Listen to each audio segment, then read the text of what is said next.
네, 우리 말씀 함께 보도록 하겠습니다. 말씀은 디모데전서 3장 1절부터 7절까지 말씀이고요. 이 부분 말씀은 다음 주까지 함께 보려고 합니다. 그래서 오늘은 이제 우리가 장로의 직분에 관련된 얘기를 볼 겁니다. 말씀 디모데전서 3장 1절부터 7절까지 말씀이고요. 우리 한 절씩 교독하도록 하겠습니다. 미쁘다 이 말이여 곧 사람이 감독의 직분을 얻으려 함은 선한 일을 사모하는 것이라 함이로다.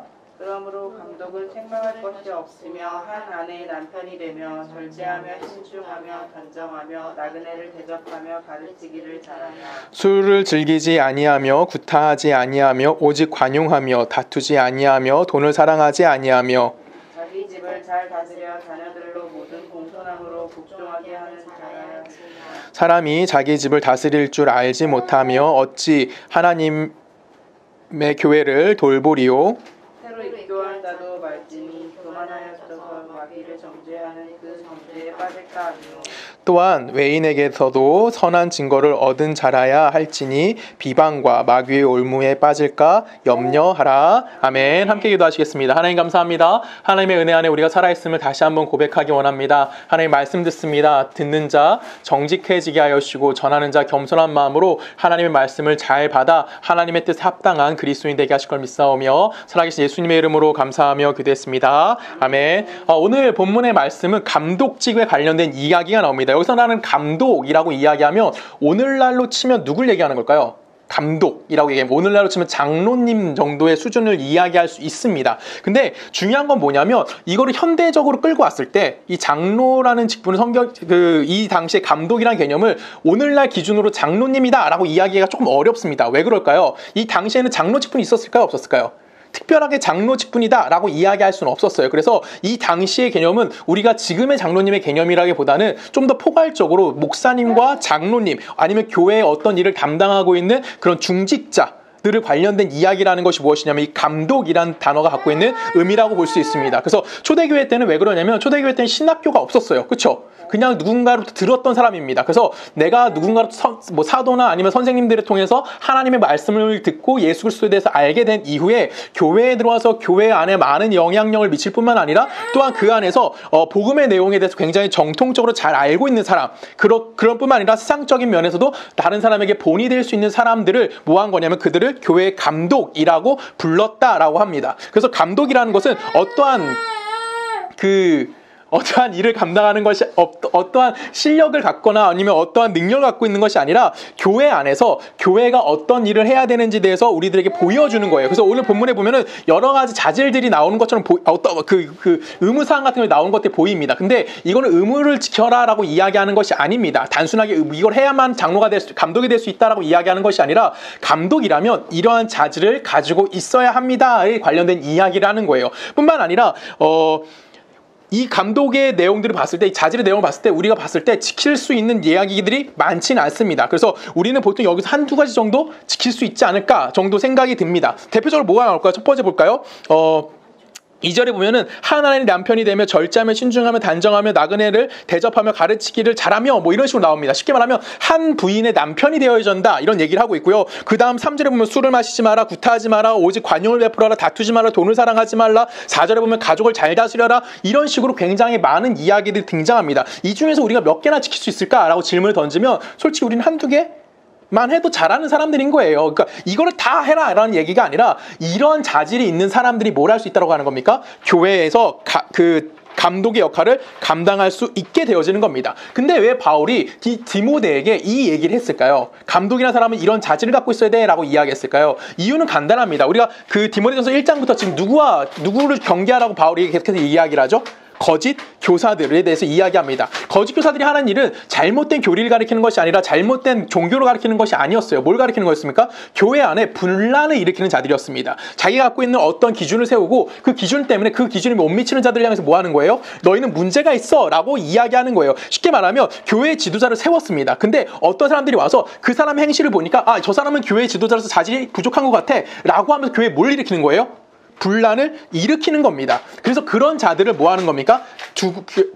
염두에 두고 오늘 하는 말이 뭐예요? 바로 이런 자질이 있는 사람들이어야 함에 대해서 이야기하고 있다라는 거예요. 왜 그럴까요? 교회 안에서는 분명히 여러 사람들이 존재합니다. 근데 그 여러 사람들 중에 각자 갖고 있는 개념이 있을 거예요. 그렇죠? 어떤 사람은 기도, 어떤 사람은 뭐 행동, 어떤 사람은 말씀 연구, 막 이런 식으로 개념이 있을 겁니다. 근데 어느 한쪽에만 치우치게 되면 어떻게 될까요?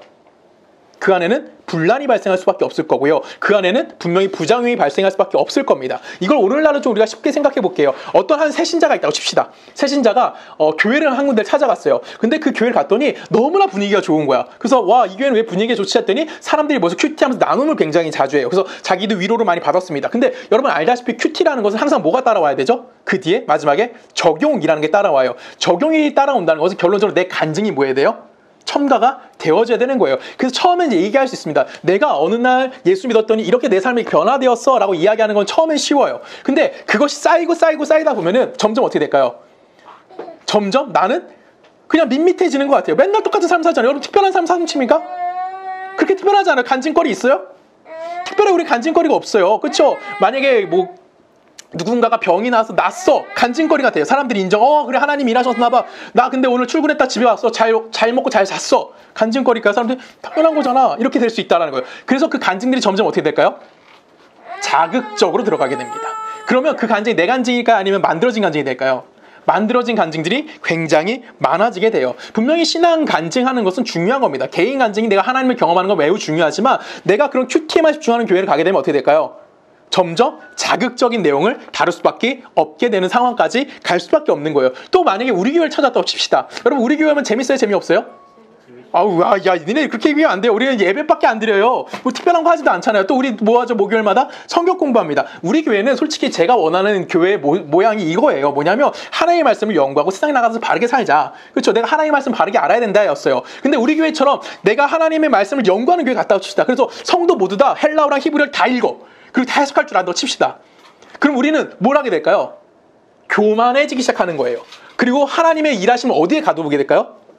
문자에 가두게 되는 겁니다. 왜 그럴까요? 우리는 보통 제가 성경 공부 시간에 뭐 헬라어에서 뭐 이거는 뭐 히피령이에요. 그래서 수동 형태입니다. 뭐 이런 식으로 얘기를 몇 번 할 거예요. 그렇죠? 이런 거 굳이 우리가 알아야 될 필요가 있을까요? 없을까요? 없어요. 근데 이게 어떤 형태로 쓰였고 어떤 모양으로 되어 있고 어떤 관사로 쓰여져 있고 어떤 형태로 번역되어지고 이런 얘기를 하다 보면 우리는 하나님의 일하심 자꾸 어디에 갖다 붙이냐면 문자 안에 하나님의 능력을 가두어 놓게 됩니다. 그럼 될까요? 안 될까요? 안 되는 거예요. 그래서 우리 교회도 뭐 하는 거예요? 우리 교회가 뭐 밖에 나가서 뭘 하지 못하지만 자꾸만 제가 성교에 관심을 많이 보이는 이유는 거기에 매몰되지 않게 하기 위해서 그러는 모습을 보는 거예요. 또 하나의 교회가 있을 겁니다. 어떤 교회가 또 있냐면 기도하는 교회. 그래서 기도하는 교회 가면 또 뭐가 될까요? 사람들이 기도를 비친 듯이 해요. 뭐 요즘에도 그런 교회들이 있어요. 24시간 기도하는 교회도 있어요. 그래서 순번 정해가지고 당신 이때 그 다음에 바로 연결 누구 그래서 교회가 끊임없이 24시간 내내 기도하는 교회도 있습니다. 여러분 그럼 이런 교회 가면 어떻게 될까요? 기도 많이 하는 사람이 뭐가 돼? 대장이 되는 거예요. 그러면 그 사람이 이야기하는 게 누구의 말씀을 넘어서게 될까요? 하나님의 말씀을 넘어서는 경우가 종종 발생하게 됩니다. 이렇게 은사주의로 가게 되면 결론적으로 내 안에 무엇이 상실되게 되냐면 윤리성이나 그러니까 내가 갖고 있는 일상에서 윤리성이나 도덕성이 상실되게 돼요. 목사님이 하라고 하면 해야 되는 거야. 왜? 목사님이 대장이니까. 목사님 옳지 못한 거 시켰어. 그럼 뭐 할 수 있을까? 뭐 해야 돼? 그래도 아무 생각 없이 하는 거예요. 여러분 우리가 보통 교회를 비판하는 뉴스에서 보면 목사님들이 미친 짓 많이 시키잖아요. 근데 그 사람들이 아무런 생각 없이 그 일을 해. 왜 그럴까요? 은사주의를 생각하는 거예요. 목사님의 질서가 높구나. 하나님의 질서를 갖고 있구나. 그리고 나는 그 밑에 있는 자구나. 그래서 주종관계를 생각하면서 그런 모습을 보이고 있다는 거예요. 이건 잘된 일일까 잘못된 일일까? 잘못된 겁니다. 그래서 어느 한 곳에 치중된다는 거. 만약에 큐티라던가 아니면 뭐 성경 공부라던가 아니면 기도라던가 은사라던가 이런 데 치중되게 되면 뭐 하게 될 수밖에 없냐면 반드시 뭐가 따라올 수밖에 없어요? 부작용이 따라올 수밖에 없게 되어진다는 겁니다. 이걸 우리가 좀 더 넓게 한국 교회로 좀 생각해 보길 원해요. 여러분 한국 교회는 보통 제가 생각하기에 한 98% 정도는 복음주의 신앙을 갖고 있다고 합니다. 여러분 복음주의가 뭘까요? 복음주의. 말씀을 열심히 배우고 그걸 실천하는 걸 복음주의라고 해요. 굉장히 간단한 겁니다. 근데 이 복음주의가 왜 생겨났을까요? 여러분 기독교가 왜 생겨났죠? 기독교가 16세기 때 루터가 종교개혁을 일으킵니다. 그렇죠? 종교개혁을 왜 일으킵니까? 그렇죠. 천주교의 타락이에요. 천주교의 타락 때문에 종교개혁을 일으킨 거고 그 종교개혁을 일으키면서 천주교와 개신교가 뭐 하게 되냐면 싸움이 일어나게 되는 거예요. 그 개신교가 생겨지면서 그 안에 싸움이 이루어지게 되는데 이 싸움의 핵심은 뭐였냐면 천주교 너희들이 정해놓은 교리, 너희들이 만들어 놓은 뭐 이런 신념들, 이런 걸 지금 너희들이 뭐 하고 있지 않아? 지키고 있지 않아? 라고 하면서 그 천주교와 대립하면서 개신교가 생겨나게 된 겁니다. 그걸 배경을 갖고 있는 것이 뭐냐면 바로 복음주의라고 이야기할 수 있어요. 근데 아까도 말씀드렸지, 하나님의 말씀에 대해 연구를 계속했어요, 복음주의 신학자들이. 그러다 보니까 어떻게 될까요? 점점 메말라 가기 시작하는 거예요. 하나님의 말씀만 집중하다 보니까 실천적인 면이 어떻게 될까요? 점점 빈약해지는 거예요. 뿐만 아니라 뭐 하게 될까요? 윤리성도 좀 떨어지게 되고 약간의 그런 뭐라 그럴까요? 매너리즘에 빠져가지고 그냥 뭐만 하는 거냐면 그 공부만 합시다. 우리 토론만 합시다. 이렇게 되어가는 상황 중에 거기서 우리가 이러면 안 된다.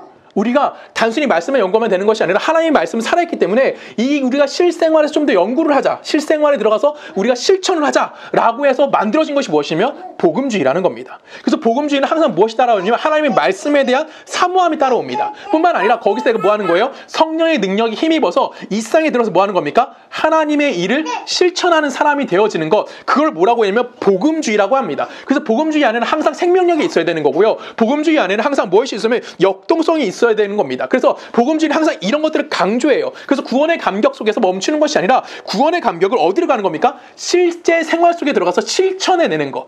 그럼 그것이 뭐가 되냐면 그것이 복음주의의 핵심 중에 핵심이라고 이야기할 수 있는 겁니다. 여러분, 그래서 복음주의라는 것은 항상 무엇을 끌고 오게 되냐면 부흥을 끌고 오게 됩니다. 왜 부흥을 끌고 오게 될까요? 사람들이 말씀의 은혜를 받게 돼요. 그리고 세상에 들어가서 복음을 증거하게 되는 겁니다. 복음을 알리다 보니까 사람들이 뭐 하게 되는 거야? 점점 그 수가 늘어날 수밖에 없는 겁니다. 신학적일 뿐만 아니라 신앙적으로도 굉장히 뭐 하는 거예요? 실천이 이루어지는 겁니다. 그렇기 때문에 복음주의는 항상 뭘 끌고 오냐면 부흥이라는 걸 끌고 오게 돼요. 여러분, 근데 부흥이는 말 그대로 뭘까요? 부흥이 뭘까요? 부흥. 말 그대로 숫자가 늘어나는 거예요. 그렇죠? 특정 다수 어떤 수많은 사람들이 뭐 하는 겁니까? 회심하게 되고 말씀을 듣고 회심하게 되고 교회 안으로 들어오게 되는 겁니다. 교회 안에 들어와서 그들의 삶이 뭐 하는 거예요? 변화되어지는 겁니다. 그러면 그렇게 교회 안에 사람들이 들어와서 그의 삶이 변화되는 것은 어떤 한 인물의 능력 때문에 그렇게 될까요? 그렇지 않아요. 그건 복음의 힘인 거고요. 하나님이 그 힘을 그들에게 허락했기 때문에 누가 만들어낸 결실이 되는 거예요? 부흥이라는 것은 인간이 만든 것이 아니라 하나님이 결신해낸 것이라고 이야기할 수 있다는 거죠. 근데 문제는 뭘까요?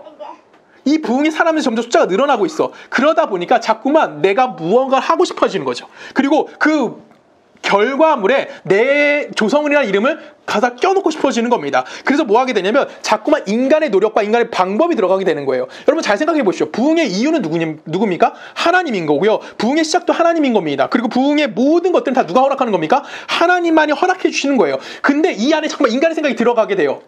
그러면서 뭐가 될까요? 하나님이 약해지고 인간의 생각이 점점점 증가하게 됩니다. 그래서 교회가 뭐가 되냐면 되어버렸어요. 버렸어요. 이 대중화라는 건 뭘까요? 대중성을 띈다는 것은 사람들이 뭐를 느끼게 되는 거예요? 사람들 귀에 좋은 얘기만 하게 되는 겁니다. 보통 설교자들이 뭐 하게 돼요?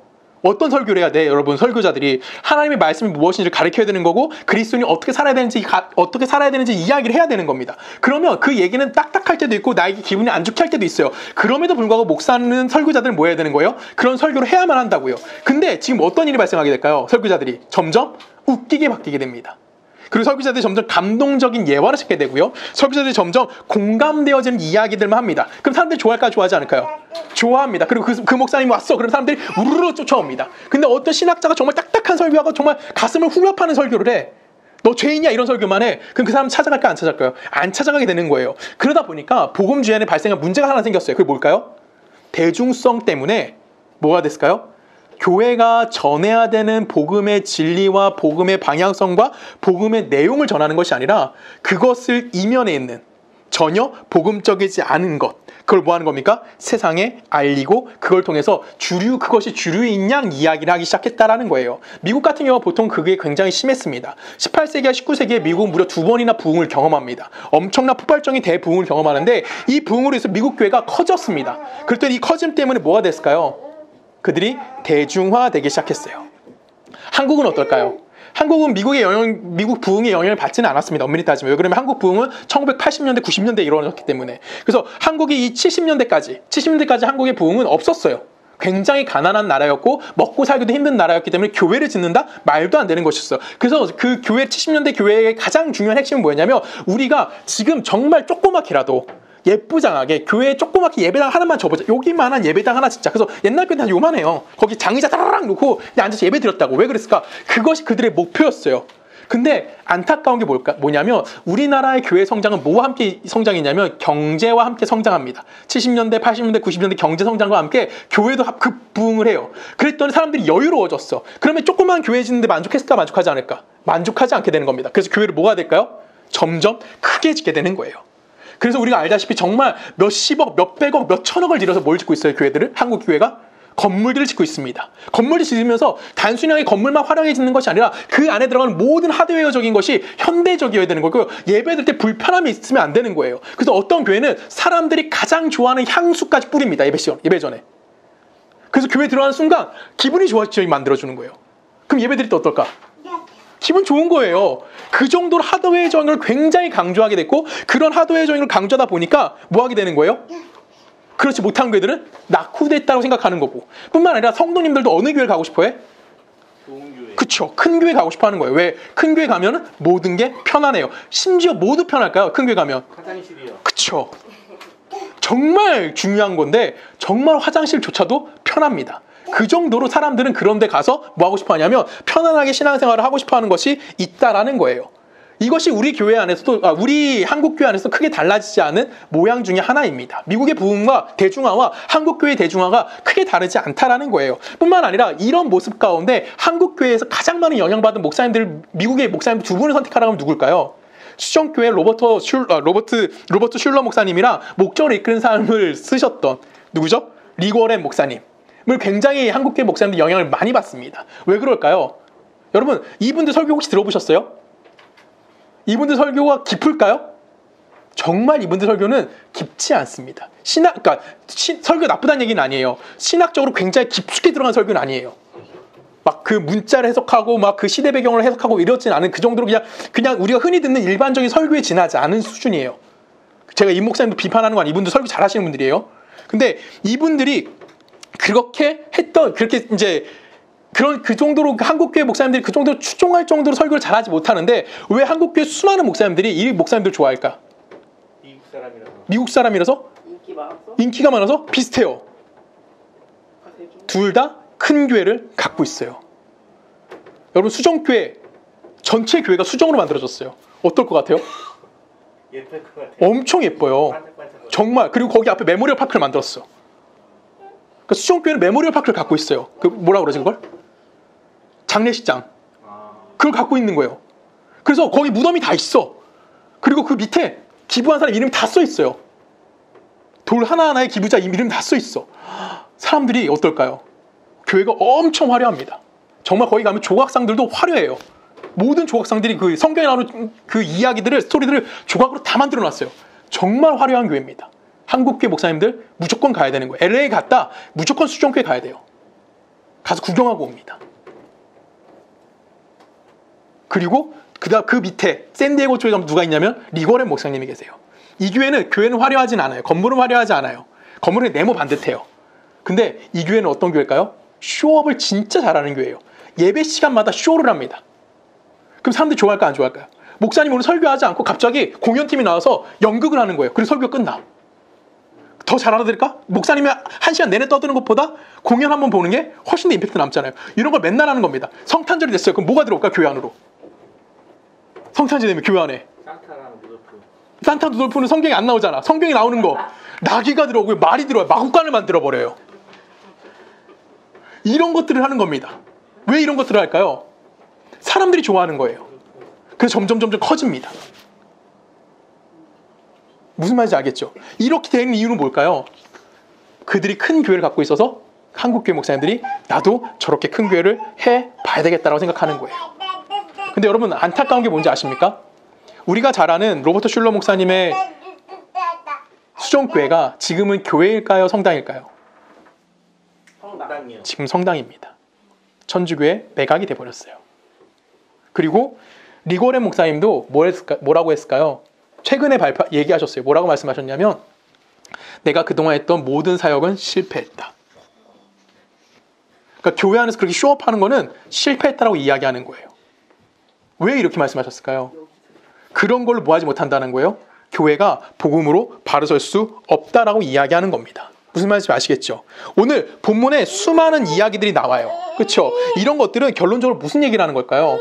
이런 자질을 가짐을 통해서 교회가, 교회 지도자들이 어떤 삶을 살아야 되는지, 그리고 그들이 무엇을 추구하는 삶을 살아야 되는지 우리들에게 분명하게 이야기해주고 있다라는 거예요. 근데 한국 교회는 아직도 뭐 하고 있어요? 그걸 따라하고 있다고요. 교회의 부흥이라고 이야기하며 성도가 세상 속에 들어가서 어떻게 살아야 되는지에 대해서 이야기하는 것이 아니라 교회의 양적, 수적 팽창에만 집중하게 돼요. 그래서 되게 안타까운 게 뭔지 아십니까? 여러분, 장로 되는 가장 큰 조건이 뭐죠?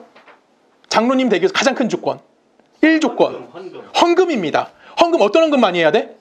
11조 많이 해야 돼요. 그럼 맨날 11조, 매달 11조 하는 사람이 있어. 근데 어떤 사람은 10만 원밖에 못 해. 내가 100만 원밖에 못 벌어서 장로 될까 못 될까? 못 돼요. 뭐 미안하지만 못 돼요. 왜 못 될까? 헌금 액수도 중요해요. 왜냐면 장로가 헌금한 것 가지고 교회가 수적 팽창할 수 있는 정도 도움이 되는 사람은 뭘 주는 거예요? 장로를 주는 거예요. 2005년인가 2004년쯤에 한국에 처음 뉴스로 굉장히 자극적인 뉴스 하나 터진 게 있었어요. 그게 무슨 뉴스냐면 노예입니다. 현대판 노예. 염전 노예 말고 진짜 그 어디죠? 용인에 한 노부부가 자기 집에 노예를 키우고 있었던 거예요. 그래서 그 사람 쪽방에서 정말 거지처럼 살았던 내용이 여러분 기억나실지 모르겠지만 2003년인가 2004년에 그런 사건이 발생했습니다. 제가 기억하는 이유는 제가 그 교회에 있었거든요. 근데 그 교회 그분들이 권사님이셨고요. 한 분 남성분은 집사님이셨어요. 그리고 그분은 감옥을 가셨습니다. 근데 어떻게 됐을까요? 그 이후에 감옥에서 나오시고 교회에 헌금을 엄청 많이 하셨어요. 그리고 뭐가 됐을까요? 네, 장로님이 되셨습니다. 교회 성도님들이 뭐라고 얘기했을까요? 아무도 그분에 대해서 존경하는 마음을 가질 수 있었을까요? 그럴 수가 없는 거예요. 여러분, 권사님이 되려면 또 뭐 해야 되죠? 전도 열심히 하셔야 됩니다. 내가 몇 명 데리고 왔냐? 이 사람이 우리 교회에 교인을 몇 명을 늘려줬냐? 이걸 갖고 권사님의 기준을 잡는 교회들도 아직 많아요. 이건 우리가 부인할 수가 없는 얘기입니다. 여러분, 교회는 이런 수적 팽창하는 게 교회일까요? 아닙니다. 교회가 해야 될 일은 뭘까요? 우리 에베소로 가볼까요? 에베소 2장 20절부터 한 절씩 교독합니다. 너희는 사도들과 선지자들 터 위에 세우심을 입은 자라 그리스도 예수께서 친히 모퉁이돌이 되셨느니라. 이 안에서 건물마다 서로 연결하여 주 안에서 성전이 되어가고 너희도 성령 안에서 하나님이 거하실 처소가 되기 위하여 그리스도 예수 안에서 함께 지어져 가느니라 라고 얘기합니다. 자, 교회가 해야 될 일이 뭐래요? 22절에 보면은 뭐 하래요? 뭐 하래요? 그리스도 예수 안에서 함께 지어져 가는 겁니다. 교회는 뭐 하는 거냐면 예수 안에서 예수와 함께 뭐 하는 거예요? 함께 지어져 가는 겁니다. 예수가 우리의 머리가 되는 거고요. 우린 예수의 몸이 됨을 통해서 우린 뭐 하는 겁니까? 함께 예수를, 그 교회를 지어져 가는 거예요. 하나님의 사람으로서 내가 커 가야 하는 것이 뭐예요? 그것이 교회가 해야 될 일이라는 겁니다. 교회는 어떠한 사람들 불러 모아가지고 교회 건물을 크게 짓고 어떤 공동체의 규모를 늘리는 것이 아니라 교회는 뭐 하는 곳이어야 되는 거예요? 예수님과 함께 서로 연합하여서 건물이 지어져 가듯이 하나하나 쌓아져 가는 겁니다. 그것이 뭐 해야 되는 거예요? 그것이 교회가 해야 되는 일이라는 거예요. 그러면 여러분 1차적으로 교회는 누굴 위해서 존재하는 거예요? 예수 믿는 사람입니까? 예수 믿지 않는 사람입니까? 교회의 존재는 예수 믿는 우리들인 거예요. 우리들을 위해서 교회가 존재하는 거예요. 우리가 머리 대신 예수 그리스도를 중심으로 해서 함께 뭐 하는 자야 되는 거야? 성장해 가는 거예요. 그래서 교회는 교회 자신을 위해서 뭐 하는 거예요? 존재하고 있는 겁니다. 이를 위해서 누가 세워지는 겁니까? 직분자들이 세우는 거예요. 직분자들은 수를 늘리기 위해 세우는 것이 아니라, 직분자들은 교회의 재정을 늘리기 위해 세우는 것이 아니라, 직분자들은 뭐 하는 거예요? 교회를 교회답게 만들기 위해서 세워가는 것이 직분자들이라는 겁니다. 에베소로 가볼까요? 에베소 4장입니다. 제가 읽을게요. 그가 어떤 사람은 사도로 어떤 사람은 선지자로 어떤 사람은 복음 전하자로 어떤 사람은 목사와 교사로 삼으셨으니 이는 성도를 온전케 하여 봉사하는 일을 하게 하며 그리스도의 몸을 세우려 하심이니라 라고 이야기합니다. 여러분, 그리스도의 몸이 뭐예요? 누가 그리스도의 몸이죠? 그렇죠. 우리가 그리스도의 몸인 거예요. 그러면 우리가 성도를 온전케 하는 게 뭐라는 거예요? 그리스도의 몸을 세우는 거예요. 성도가 모두 다 누구의 몸인 거면 예수 그리스도의 몸이 되는 거고, 예수 그리스도로 뭐한 자가 되어야 되는 거예요? 충만한 자가 되어줘야 하는 겁니다. 예수가 만물에 충만해진 것처럼 성도들도 뭐 하는 거예요? 이 세상 속에 들어가서 충만한 삶을 살 수 있는 자들이 되어지는 것이 누가 하는 거예요? 교회가 그 일을 하는 겁니다. 그것이 교회의 1차적인 목표라는 거예요. 그것을 이루기 위해서 뭐 하는 겁니까? 구원받은 우리는 함께 모여서 서로 간에 부족한 걸 채워주는 거고요. 서로 간에 필요한 걸 보충해 주는 거예요. 그럼을 통해서 우리는 여기 안에 멈추는 것이 아니라 어디로 들어가는 겁니까? 세상 속에 들어가야만 한다라는 거죠. 왜 세상 속에 들어가야 되는 거예요? 우리는 단순하게 교회 안에 들어서 하하하호 즐겁게 삽시다라고 이야기하는 존재들이 아니잖아요. 하나님 우리를 그러려 구원받았어요? 아니에요. 하나님 진짜 우리를 구원하신 목적은 뭐예요? 하나의 인격체로 이제는 하나 인간다운 삶을 살 수 있게 만들어주는 거예요. 내가 누군가의 적자 생존 속에 들어가서 누군가를 짓밟고 누군가의 죽음을 통해서 나라는 존재성을 증명해내는 것이 아니라 어떻게 하라고요? 이제는 내가 나라는 걸 증명하기 위해서 누군가를 짓밟지 않아도 되는 자가 되는 거. 그걸 어디 속에 들어가 증명하라고요? 교회 안에서? 아니죠. 세상 속에 들어가서 그 일을 해야만 하는 거예요. 우리는 교회 안에서 그 일을 해야 되는 거 맞습니다. 왜 그렇죠? 구원이 아직 우리 안에서 완성되어 있지 않아요. 그래서 우리는 끊임없이 교회 안에서 구원받은 사람이 무엇인지를 연구하고 함께 공부하고 함께 나누는 삶을 살아야 되는 거예요. 근데 거기에 멈추는 것이 아니라 우리는 어디로 들어가야 되는 겁니까? 일상으로 들어가야만 하는 거예요. 왜 그럴까요? 구원의 나타남은 교회 안에 있지 않아요. 여러분 다 구원 받으셨죠? 우리는 이때 다 아멘 합니다. 그렇죠? 이때 다 아멘 해요. 그러면 이 안에서 내가 구원받다 자랑할 일이 있어 없어요? 없어요. 그럼 내가 구원받는 건 드러나는 그 하나님의 영광 받는 건 어디서 나타날 수 있는 거야? 구원받지 못한 사람들이 살고 있는 세상 속에 들어갔을 때 그것이 나타날 수 있게 되어진다라는 겁니다. 즉 우리가 내가 구원받는다는 것은 어떠한 종교적인 형태나 아니면 명분을 가지고 드러내는 것이 아니라 내가 살고 있는 삶 속에서 한 인간의 인격체로서의 삶을 내 삶의 모든 정황과 내 삶의 모든 상황과 내 삶의 모든 사건들 속에서 내가 어떠한 반응을 하고 있는지에 관련된 이야기를 하는 것, 또한 그 일을 하는 것, 해내는 몫을 책임을 갖고 있는 것이 누구라는 거예요? 바로 그리스도인이라고 이야기하는 겁니다. 그래서 베드로전서에서 베드로는 이렇게 권면해요. 아내들아 이와 같이 자기 남편에게 순종하라. 이는 혹 말씀에 순종하지 않는 자라도 말로 말미암지 않고 그 안에 행실로 말미암아 구원을 받게 하려 함이니라라고 얘기합니다. 여러분 아내들에게 무엇을 강조한대요? 무엇을 강조하고 있죠? 남편에게 뭐하라고 얘기해요? 하은아 뭐라고 얘기해요? 자기 남편에게 순종하라라고 이야기해요. 자기 남편 순종해야 되는 이유는 뭐예요? 그들은 어떤 자래요? 그들은 어떤 자라고 얘기하고 있어요? 말씀을 순종하지 않을 자라도, 이 누구예요? 하나님 모르는 자라는 얘기예요. 하나님 모르는 자라도 뭘로 구원받게 만든다고요? 행동이 아닌 말로? 말이 아닌 뭘로? 행동으로 구원받게 만들어주기 때문에 구원이 그렇게 나타날 수 있다는 거예요. 쉽게 말하면 너희들이 예수 믿었어. 근데 1세기 때는 부인들은 뭐 했어? 남편의 종교를 따라갈 수밖에 없잖아요. 이미 내가 남편의 기준으로 내가 이단을 섬기고 있는 거야. 그러면 내가 믿고 있는 종교가 좋은 종교라고 이야기한다고 남편이 들을까 안 들을까? 안 듣는 거예요. 그래서 뭐 해주라고요? 남편에게 순종하라고요. 남편의 말에게 순종하고 네가 남편을 섬겨줌을 통해서 남편이 왜 우리 집사람이 이런 행동을 하지? 를 깨닫게 만들어주라는 거예요. 그것이 뭐라고요? 그것이 하나님의 영광이 드러나는 그리스도인의 삶이라는 겁니다. 그리스도의 삶은 공동체 안에서 떠드는 게 그리스도의 삶이 아니에요. 그리스도의 삶은 마이크 잡고 세상에 나가서 예수 믿으세요라고 외치는 게 그리스도의 삶이 아니에요. 그리스도의 삶이 뭐예요? 세상에 들어가서 내가 그들이 할 수 없는 일을 해내는 것. 그것이 뭡니까? 그리스도인들의 삶이라고 우리들에게 이야기해 주는 겁니다. 그럼 그리스도인의 삶이라는 것은 뭘 회복하는 걸까요? 하나님의 창조성을 회복하는 겁니다. 왜요? 하나님이 이 원래 인간을 하나의 인격체로 만들어주셨어요. 당신과 동일한 인격체로 우리를 만들어주셨다고요. 그래서 뭐 하는 겁니까? 그 창조성을 회복하는 거예요. 그러면 사람들이 해야 되는 가장 근본적인 일이 뭘까요? 창세기로 가볼까요? 우리 한 절씩 교도록 합니다.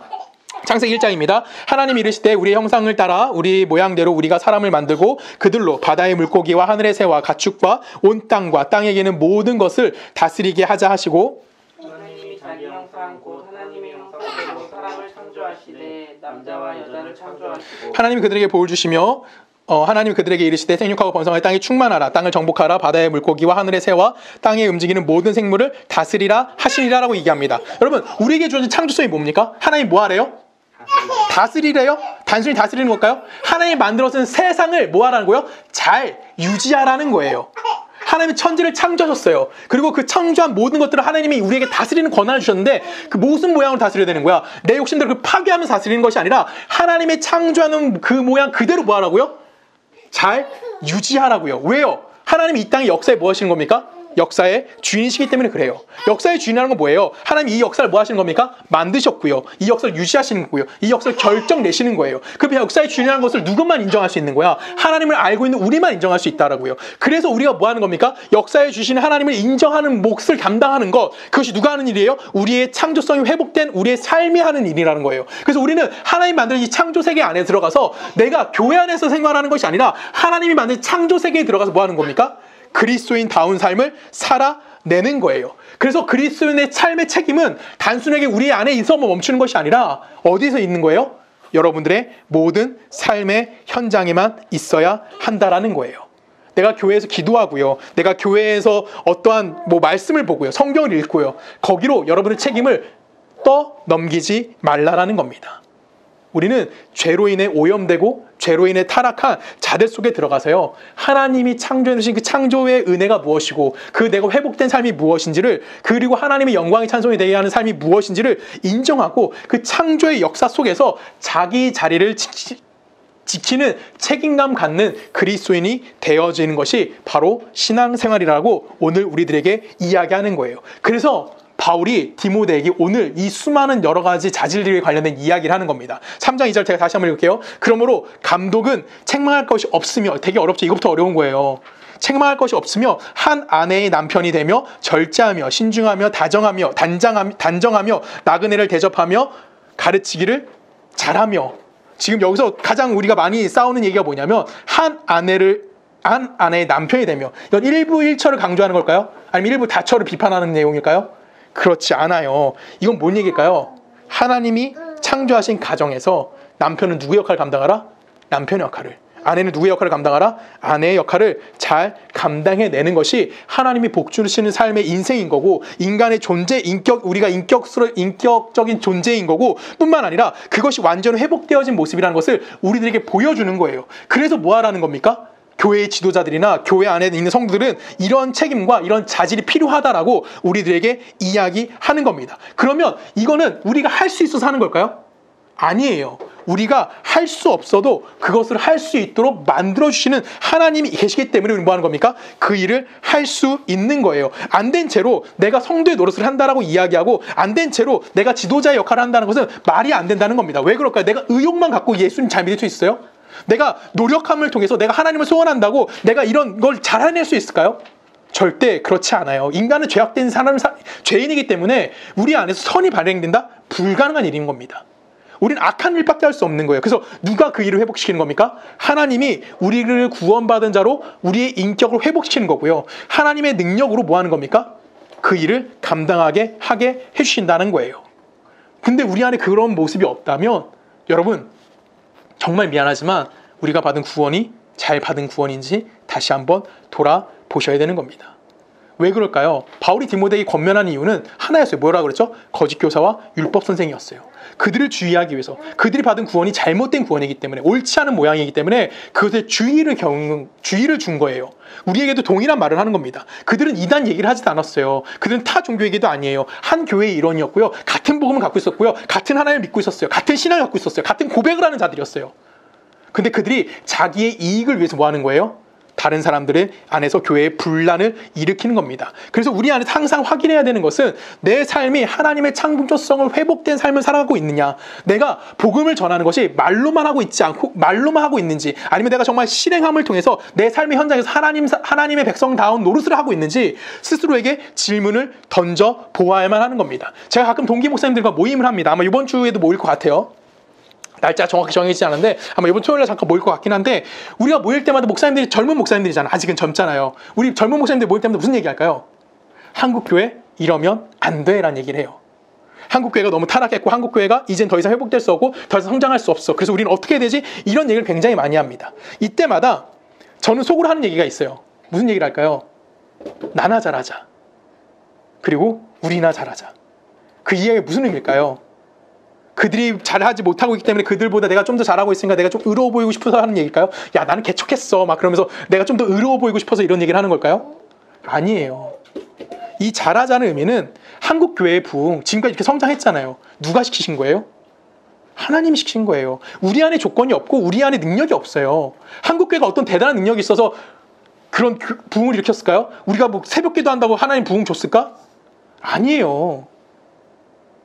이 부흥이 누가 주신 거예요? 하나님 주신 거예요. 근데 자꾸만 우리가 누굴 찾게 될까요? 부흥 초기 때는 누굴 기억하냐면 조용기 목사님, 옥하는 목사님, 하용조 목사님, 그 다음에 누구 있을까요? 이동헌 목사님. 다 큰 교회 목사님들이에요. 한국의 부흥의 주역들이었어요. 이런 분들을 찾는 거예요. 이런 분들이 계셨기 때문에 한국교회가 부흥할 수 있었어라고 얘기합니다. 오늘날은 누굴 찾을까요?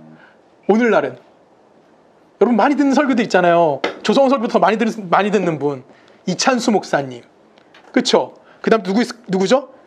뭐 이재철 목사님, 송태근 목사님, 그다음에 김기성 목사님, 이런 분들 때문에 지금 한국교회가 그나마 유지되고 있다라고 말하고 싶어하는 거예요. 왜 그럴까요? 내가 져야 될 책임을 그들에게 떠넘기는 겁니다. 내가 그리스도인의 책임을 져야 되는 것을 자꾸만 그 사람들에게 책임을 넘기는 거예요. 여러분, 그들이 대단한 사람들일까요?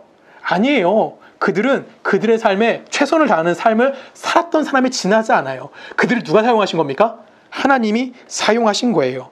그들이 준비한다고 부흥이 이루어진 것이 아니에요. 하나님이 부흥을 주시기 위해서 그들을 사용하신 것에 지나지 않는다라는 겁니다. 우리가 아무리 준비한다고 해서 하나님보다 더 많은 걸 준비해낼 수 있을까요?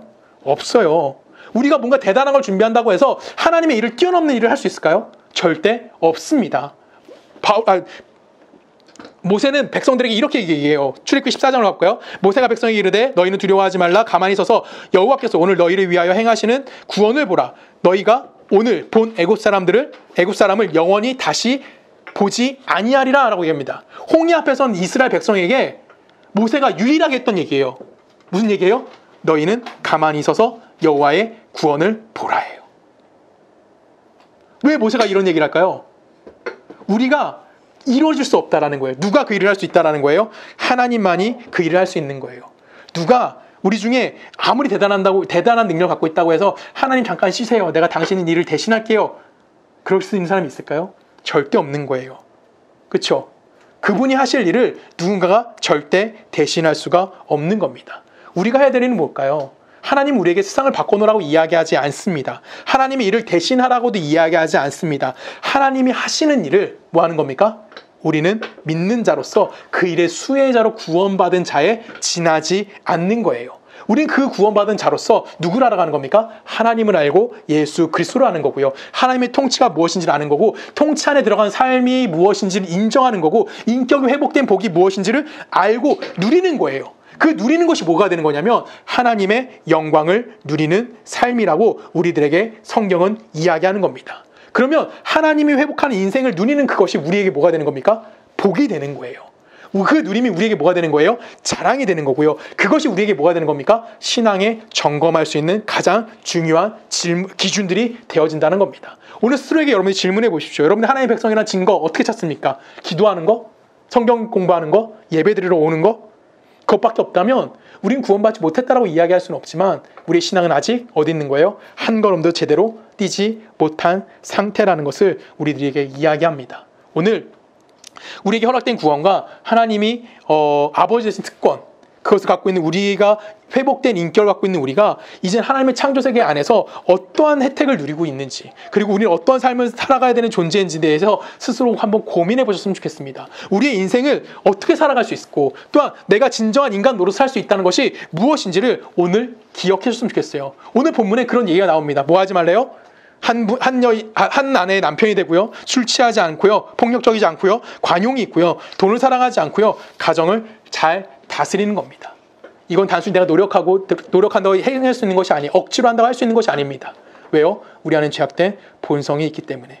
그것은 신앙이 아닙니다. 예수는 이렇게 얘기합니다. 히브리서 12장 2절에 보면 믿음의 주여 또 온전케 하시는 이인 예수를 바라보자. 그는 그의 앞에 있는 기쁨을 위하여 십자가를 참으사 부끄러움을 개의치 아니하시고 하나님의 보좌 우편에 앉으셨느니라. 예수님은 십자가를 뭘로 감당하셨다고요? 기쁨으로 감당하셨다고요. 하나님의 일을 한다는 것은, 신앙생활을 한다는 것은 내가 선택하고 내가 의지를 가지고 그 일을 감당해야지 이런 노력, 분투, 투쟁을 하는 것이 아니라 뭐 하는 거예요? 내가 하나님을 알고 예수를 알아가면서 그 일이 점점 뭐 하는 거예요? 기뻐지고요. 그 일이 점점 뭐 하는 거예요? 나의 자랑이 되어 가는 겁니다. 그것이 누구의 인생인 거예요? 바로 우리의 인생인 거고, 오늘 본문에 나와야 된 감독 직분을 가진 자, 이건 누굴 얘기한다고요? 예수 믿는 우리예요. 우리가 이 세상의 다른 피조물, 다른 사람들과 다른 하나님의 창조성, 하나님의 형상을 회복한 모습으로서 예수 그리스도의 대속의 은혜를 누리고 하나님의 창조성을 가진 우리가 각자의 자리에 서서 뭐 하는 겁니까? 그것을 누리며 살아가는 겁니다. 그래서 이 기쁨으로 하나님의 백성으로 주어진 모든 시간들, 지금일 수도 있고요, 내일일 수도 있고요, 모레의 모든 시간들이 뭐 하는 겁니까? 하나님 백성으로서의 반응하면서 하나님의 창조성을 회복하는 우리가 되기를 간절히 주님의 이름으로 부탁드립니다. 우리 함께 기도하시겠습니다. 하나님 감사합니다. 하나님이 우리를 사랑하시고 하나님 우리를 복되게 인도하시니 너무나 감사합니다. 하나님, 바울은 오늘 감독의 자질에 관련된 이야기를 합니다. 하나님, 이 자질은 구원받은 우리가 할 수 있는, 우리만이 할 수 있는 일입니다. 하나님 우리에게 구원을 베푸셨고 하나님의 통찬에 살게 하심을 통해서 이 세상과 다른 하나님 백성의 삶을 살게 하셨습니다. 하나님, 그 삶은 내가 다시 한번 이 세상에 들어가 하나님 백성다운 삶을, 이 세상과 다름을 이 세상 속에 드러냄을 통하여 하나님의 영광을 드러내는 삶이라는 것을 우리가 다시 한번 깨닫게 하시고, 그 삶이 우리의 인생의 자랑이며 우리 인생의 기쁨이라는 사실을 알아 고백할 수 있는 우리 인생이 되어지게 하여 주시옵소서. 이제는 우리 주 예수 그리스도의 은혜와 성부 하나님의 사랑과 성령님의 내주되심이 하나님의 백성으로서 내 삶의 그리스도인의 삶이 무엇인지를 기뻐하며 그 안에서 감사하기를 소원하는 우리 서초동네교회 모든 성도님의 삶과 그들의 가정과 그들의 직장과 그들이 살고 있는 모든 나라 가운데 지금부터 영원히 함께 하시기를 간절히 축원하옵나이다.